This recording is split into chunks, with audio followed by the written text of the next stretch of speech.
ভৱিষ্যত প্ৰজন্মৰ সুৰক্ষাৰ প্ৰতি গুৰুত্ব প্ৰদান কৰক। ভৱিষ্যত প্ৰজন্মৰ জীয়াই থকাৰ অধিকাৰ আছে, ভৱিষ্যত প্ৰজন্মৰ সপোন দেখাৰ অধিকাৰ আছে, ভৱিষ্যত প্ৰজন্মৰ মানসিক স্থিতিত যাতে কোনো ধৰণৰ বিৰূপ প্ৰভাৱ নপৰে আৰু যাৰ বাবে শিশুৰ মুখৰ সেই মধুৰ হাঁহি ঘূৰাই দিবলৈ এখন বিশেষ পত্ৰ দিয়া হৈছে। এই বিশেষ পত্ৰ দিয়া হৈছে ৰাছিয়াৰ ৰাষ্ট্ৰপতি ভ্লাদিমিৰ পুটিনক আৰু পত্ৰখন দিছে ফাৰ্ষ্ট লেডি, মাৰ্কিন ফাৰ্ষ্ট লেডি মেলোনিয়া ট্ৰাম্পে। নমস্কাৰ প্ৰিয় দৰ্শক, মই জয়ন্ত মাধৱ গোস্বামীয়ে আপোনাক স্বাগতম জনাইছোঁ নিউজ 18 অসম নৰ্থ ইষ্টৰ ডিজিটেল লাইভলৈ। হয়, মাৰ্কিন ফাৰ্ষ্ট লেডি মেলোনিয়া ট্ৰাম্পৰ এখন বিশেষ পত্ৰ। ৰাছিয়াৰ ৰাষ্ট্ৰপতি ভ্লাদিমিৰ পুটিনলৈ এই পত্ৰখন তেওঁ দিছে আৰু এই পত্ৰখনত যথেষ্টখিনি আৱেগ ভৰা কিছু কথা, কিছু বাৰ্তা তেওঁ দিবলৈ চেষ্টা কৰিছে যে এখন যুদ্ধই শিশুৰ মনস্তাত্ত্বিক দিশত কেনেদৰে প্ৰভাৱ পেলাব পাৰে, এখন যুদ্ধই ভৱিষ্যত প্ৰজন্মক কেনেদৰে অন্ধকাৰ এটা দিশলৈ লৈ যাব পাৰে, সেই ভয়াৱহতাৰ কথা উনুকিয়াই, সেই ভয়াৱহতাৰ কথা সোঁৱৰাই এখন বিশেষ পত্ৰ দিছে ভ্লাদিমিৰ পুটিনলৈ মাৰ্কিন ফাৰ্ষ্ট লেডিগৰাকীয়ে। শুকুৰবাৰ, বিগত সপ্তাহৰ শুকুৰবাৰে আলাস্কাত অনুষ্ঠিত হৈছিল এক ৰুদ্ধদ্বাৰ বৈঠক। মাৰ্কিন ৰাষ্ট্ৰপতি ডোনাল্ড ট্ৰাম্প আৰু ভ্লাদিমিৰ পুটিনৰ মাজত যুদ্ধ বন্ধ কৰাৰ বাবে 3 ঘণ্টাজোৰা এখন গুৰুত্বপূৰ্ণ বৈঠক অনুষ্ঠিত হৈছিল। আলাস্কাৰ এংকাৰেজত হোৱা সেই বৈঠকখনত অৱশ্যে নোলাল কোনো সমাধান সূত্ৰ। মাৰ্কিন ৰাষ্ট্ৰপতিগৰাকীয়ে এই বৈঠকখনৰ পূৰ্বলৈকে পুটিনক হুংকাৰ, পুটিনক ভাবুকি, পুটিনক সকিয়নি প্ৰদান কৰি আহিছিল। যদিহে শান্তি চুক্তিত পুটিনে স্বাক্ষৰ নকৰে তেতিয়াহ'লে পৰিণাম ভয়ংকৰ হ'ব। ৰাছিয়াৰ বিৰুদ্ধে শুল্ক বোজা জাপি দিয়া হ'ব। 50 দিনৰ সময়সীমা, তাৰপিছত সেই সময়সীমা কমাই আনি 10 দিনৰ ডেডলাইন বান্ধি দিলে আৰু তাৰ পিছতে আলাস্কাৰ এংকাৰেজত অনুষ্ঠিত হ'ল সেই হাই প্ৰফাইল বহু চৰ্চিত বৈঠকখন। আৰু এই বৈঠকৰ পিছতে ভবা হৈছিল যে যুদ্ধৰ অৱসান ঘটিব। মাৰ্কিন ৰাষ্ট্ৰপতিগৰাকীয়ে যি উদ্যোগ গ্ৰহণ কৰিছে শেহতীয়াকৈ যুদ্ধৰ পৰিসমাপ্তি ঘটাবলৈ বা এখন দীৰ্ঘস্থায়ী যুদ্ধবিৰতি সম্পন্ন কৰিবলৈ, তাত কিন্তু এক প্ৰকাৰ মুখ ঠেকেচা খালে। যদিও বা মাৰ্কিন ৰাষ্ট্ৰপতিগৰাকীয়ে সেই যুদ্ধ ফলপ্ৰসূ বুলি কৈছে, কিন্তু এই যুদ্ধখনত যে কোনো সমাধান সূত্ৰ নোলাল, এই আলোচনা যে অমীমাংসিত হৈ ৰ'ল, সেই কথা ইতিমধ্যে সমগ্ৰ বিশ্ব অৱগত হৈছে। আলাস্কাৰ বৈঠকৰ পিছত পৰৱৰ্তী বৈঠকত মস্কোত অনুষ্ঠিত হোৱাৰ ইংগিত প্ৰদান কৰিছিল ভ্লাদিমিৰ পুটিনে। আলাস্কাত অনুষ্ঠিত হোৱা সেই বৈঠকখনতেই মাৰ্কিন ৰাষ্ট্ৰপতি ডোনাল্ড ট্ৰাম্পৰ হাতত এই পত্ৰখন প্ৰেৰণ কৰিছিল ফাৰ্ষ্ট লেডিয়ে। বৈঠক অনুষ্ঠিত হোৱাৰ পূৰ্বেই এই পত্ৰখন পুটিনক আগবঢ়াইছিল মাৰ্কিন ৰাষ্ট্ৰপতি ডোনাল্ড ট্ৰাম্পে। ফাৰ্ষ্ট লেডিয়ে আগবঢ়োৱা এই পত্ৰখনত বিশেষভাৱে বাৰ্তা আছিল, আহ্বান আছিল যে শিশুৰ মুখৰ সেই মধুৰ হাঁহি ঘূৰাই দিয়ক। ভৱিষ্যত প্ৰজন্মৰ সুৰক্ষাৰ বাবে পুটিনলৈ মাৰ্কিন ফাৰ্ষ্ট লেডিয়ে এই পত্ৰ লিখি, এই পত্ৰৰ জৰিয়তে চলি থকা যুদ্ধখন বন্ধ কৰিবলৈ কাতৰ অনুৰোধ জনাইছে, কাতৰ আহ্বান জনাইছে মেলোনিয়া ট্ৰাম্পে। পত্ৰখনত মেলোনিয়া ট্ৰাম্পে উল্লেখ কৰিছে যে যুদ্ধই শিশুৰ ওপৰত কেনে ভয়ংকৰ প্ৰভাৱ পেলায় সেই কথাত গুৰুত্ব দিয়া উচিত। সেই কথাত গুৰুত্ব প্ৰদান কৰি ভৱিষ্যতে চলি থকা যুদ্ধখন বন্ধ কৰি ভৱিষ্যত প্ৰজন্মৰ মুখত মধুৰ হাঁহি পুনৰ বিৰিঙাই তোলাৰ লগতে সকলো শিশুৱে যাতে একেধৰণৰ সপোন দেখিব পাৰে, সেই কথা মনত ৰাখি এই যুদ্ধখন বন্ধ কৰিবলৈ, এই যুদ্ধখনৰ অৱসান ঘটাবলৈ কাতৰ অনুৰোধ জনাইছে ফাৰ্ষ্ট লেডি মেলোনিয়া ট্ৰাম্পে। পুটিনক সম্বোধন কৰি লিখা পত্ৰখনত মেলোনিয়া ট্ৰাম্পে শিশুসকলৰ প্ৰেম, ভালপোৱা, শিশুসকলৰ সম্ভাৱনা আৰু নিৰাপত্তাৰ সপোন যাতে বাস্তৱায়িত হয় তাৰ প্ৰতি লক্ষ্য ৰাখি সেয়া অনুধাৱন কৰি চলি থকা যুদ্ধখনৰ অন্ত পেলাবলৈ আহ্বান জনাইছে ফাৰ্ষ্ট লেডিয়ে। সকলো শিশুৰে সপোন দেখাৰ অধিকাৰ থাকে, কিন্তু এখন যুদ্ধই শিশুৰ মনস্তাত্ত্বিক দিশত ভয়ংকৰ প্ৰভাৱ পেলায়, যি নেকি বৰ্তমান প্ৰায় 3.5 বছৰ ধৰি চলি থকা যুদ্ধখনৰ ভয়ংকৰ পৰিণাম এতিয়া ইউক্ৰেইনৰ শিশুসকল, সমান্তৰালকৈ ৰাছিয়াৰ শিশুসকলে ভোগ কৰিবলগীয়া হৈছে। যদি এই শিশু অৱস্থাতে তেওঁলোকে ধ্বংস দেখে তেতিয়াহ'লে ভৱিষ্যতে তেওঁলোকে সপোন কেনেদৰে দেখিব তেওঁলোকৰ সপোনবোৰ কেনেধৰণৰ হ'ব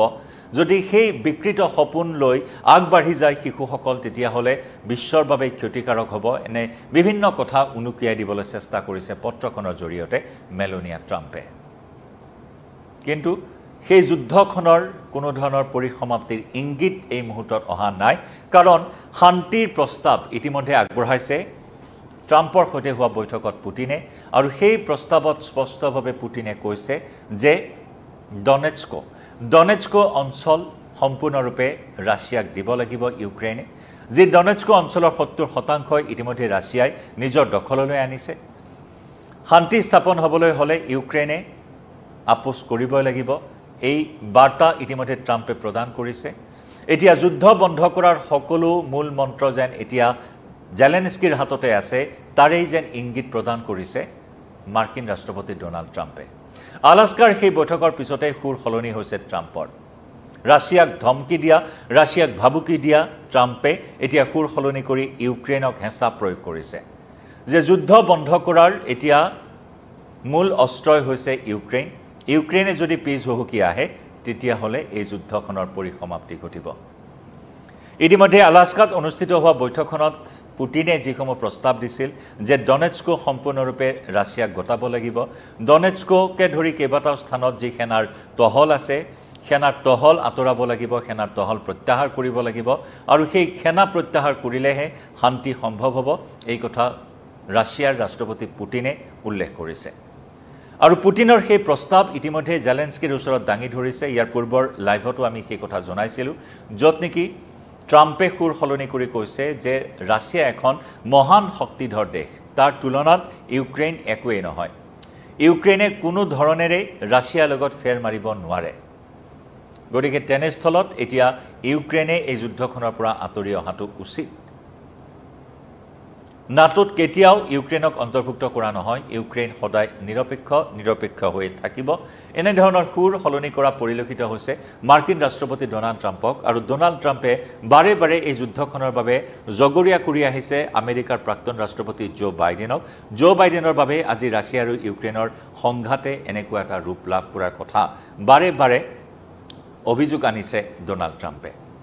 একে সময়তে ডোনাল্ড ট্ৰাম্পে যুদ্ধ বন্ধ কৰাৰ ক্ৰেডিট লোৱাৰ এটা যি হাবিয়াস সেই হাবিয়াস তেওঁৰ দিনক দিনে বৃদ্ধি পোৱা পৰিলক্ষিত হৈছে আনকি আলাস্কাত অনুষ্ঠিত হোৱা সেই বৈঠকখনতো তেওঁ ক'বলৈ নাপাহৰিলে যে ভাৰত আৰু পাকিস্তানত হেনো তেওঁ মাৰ্কিন ৰাষ্ট্ৰপতি ডোনাল্ড ট্ৰাম্পে মধ্যস্থতাকাৰী ভূমিকা লোৱাৰ বাবেহে যুদ্ধ বিৰতি সম্ভৱ হৈছে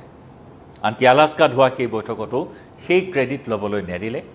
ডোনাল্ড ট্ৰাম্পে গতিকে যিকোনো প্ৰকাৰে ৰাছিয়া আৰু ইউক্ৰেইনৰ যুদ্ধখন বন্ধ কৰি তাৰ ক্ৰেডিট লোৱাৰ বাবে উঠি পৰি লগা ট্ৰাম্পে এইবাৰ সুৰ সলনি কৰি ইউক্ৰেইনক হেঁচা প্ৰয়োগ কৰিছে এতিয়া ইউক্ৰেইনে হৈছে যুদ্ধ বন্ধ হোৱাৰ মূল মন্ত্ৰ গতিকে ইউক্ৰেইনক হেঁচা প্ৰয়োগ কৰি যিকোনো প্ৰকাৰে যুদ্ধখন বন্ধ কৰিবলৈ উঠি পৰি লাগাইছে ট্ৰাম্প আৰু যাক লৈ আজি হোৱাইট হাউচত অনুষ্ঠিত হ'ব ট্ৰাম্প আৰু জেলেনস্কিৰ মাজত গুৰুত্বপূৰ্ণ বৈঠক ৰুদ্ধদ্বাৰ বৈঠক আজিৰ বৈঠকখনতো পুনৰ হেঁচা প্ৰয়োগ কৰাৰ সম্ভাৱনা আছে ইউক্ৰেইনক আজিৰ বৈঠকতো আজি অপমানিত হ'ব পাৰে নেকি ইউক্ৰেইনৰ ৰাষ্ট্ৰপতি জেলেনস্কি তাক লৈ চৰ্চা সমগ্ৰ বিশ্বজুৰি চলি আছে আৰু তাৰ মাজতে এই পত্ৰখনক লৈ বিশেষভাৱে চৰ্চা লাভ কৰিছে আলাস্কাৰ বৈঠকৰ পূৰ্বেই ডোনাল্ড ট্ৰাম্পে তেওঁৰ পত্নীৰ পত্ৰখন পুটিনৰ হাতত তুলি দিয়ে আৰু এই পত্ৰখনতে এইসমূহ অতি গুৰুত্বপূৰ্ণ কথা ভৱিষ্যত প্ৰজন্মৰ ভৱিষ্যতৰ কথা ভৱিষ্যত সুৰক্ষাৰ কথা তাত উল্লেখ কৰা হৈছে আৰু ভৱিষ্যত প্ৰজন্মৰ সুৰক্ষাৰ আহ্বানেৰে পুটিনলৈ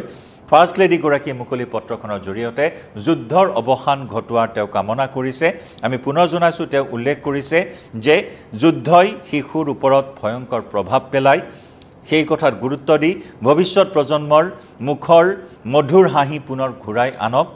পুনৰ উভতাই আনক লগতে শিশুৱে যাতে একেধৰণৰ সপোন দেখিব পাৰে সেই কথা মনত ৰাখি চলি থকা যুদ্ধখনৰ অৱসান ঘটাবলৈ এই পত্ৰখনৰ জৰিয়তে আহ্বান জনায় ফাৰ্ষ্ট লেডি মেলোনিয়া ট্ৰাম্পে কিন্তু ইতিমধ্যে পুটিনে নিজৰ শান্তিৰ প্ৰস্তাৱ ৰাখিছে যে ডনেটস্ক সম্পূৰ্ণৰূপে ৰাছিয়াক গতাই দিব লাগিব ইউক্ৰেইনে কিন্তু ইউক্ৰেইনৰ ৰাষ্ট্ৰপতি ভলোদিমিৰ জেলেনস্কিয়েও স্থিতি স্পষ্ট কৰিছে যে কোনো পধ্যেই 1 ইঞ্চি মাটিও ৰাছিয়াক এৰি নিদিয়ে ইউক্ৰেইনে গতিকে আজিৰ বৈঠকখনে যথেষ্টখিনি গুৰুত্ব বহন কৰিব কেনেদৰে হেঁচা প্ৰয়োগ কৰে ইউক্ৰেইনক মাৰ্কিন ৰাষ্ট্ৰপতি ডোনাল্ড ট্ৰাম্পে সেয়াও হ'ব লক্ষণীয় আৰু একেদৰে ফাৰ্ষ্ট লেডিৰ এই পত্ৰখনক লৈ ভৱিষ্যতে ৰাছিয়াৰ ৰাষ্ট্ৰপতিগৰাকী কেনেদৰে বিবেচনা কৰে সেয়াও হ'ব লক্ষণীয় এই মুহূৰ্তত ডিজিটেল লাইভৰ পৰা বিদায় ল'ম প্ৰতিটো আপডেট প্ৰতিটো খবৰ আমি আপোনালোকক জনাই যাম তাৰ বাবে সাবস্ক্ৰাইব কৰিব আমাৰ নিউজ 18 অসম নৰ্থ ইষ্টৰ ইউটিউব চেনেল লগতে ফলো কৰিবলৈ নাপাহৰিব ইউটিউব আৰু ফেসবুক আৰু ইনষ্টাগ্ৰামত থকা আমাৰ নিউজ 18 অসম নৰ্থ ইষ্টৰ পেজ লাইভৰ পৰা বিদায়